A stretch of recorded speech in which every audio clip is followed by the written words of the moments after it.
أعوذ بالله من الشيطان الرجيم. بسم الله الرحمن الرحيم. تبارك الذي بيده الملك وهو على كل شيء قدير. الذي خلق الموت والحياة ليبلوكم أيكم أحسن عملا وهو العزيز الغفور. الذي خلق 7 سماوات طباقا ما ترى في خلق الرحمن من تفاوت فارجع البصر هل ترى من فطور ثم ارجع البصر كرتين ينقلب إليك البصر خاسئا وهو حسير. ولقد زينا السماء الدنيا بمصابيح وجعلناها رجوما الشياطين واعتدنا لهم عذاب السير. وللذين كفروا بربهم عذاب جهنم وبئس المصير. إذا ألقوا فيها سمعوا لها شهيقا وهي تفور تكاد تميز من الغيظ.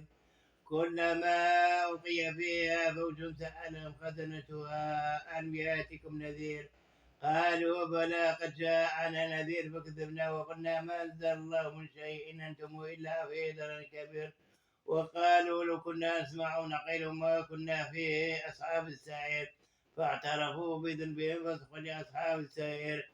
إن الذين يخشون ربهم بالغيب لهم مغفرة وأجر كبير. وأسروا قولكم أو اجهروا به إنه عليم بذات الصدور. ألا يعلم خلق وهو اللطيف الخبير. هو الذي جعل الأرض ذلولا فامشوا في مناكبها وكلوا من رزقه وإليه النشور.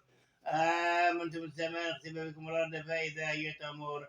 أما من دون السماء نرسل عليكم حاصبا فستعلمون كيف نذير. ولقد كذب الذين من قبلهم فكيف كان نكير. أولم يروا إلى الطير فوقهم صافات ويقبل ما يمسكون إلا الرحمن إنه بكل شيء بصير. أمن هذا الذي هو جند لكم ينصركم من دون الرحمن إن الكافرون إلا في غرور. أمن هذا الذي يرزقكم من سكت قبل الجوف عتوا ونفور. أفمشي مكب على وجهه أهدى أم نمشي سوين على صراط مستقيم.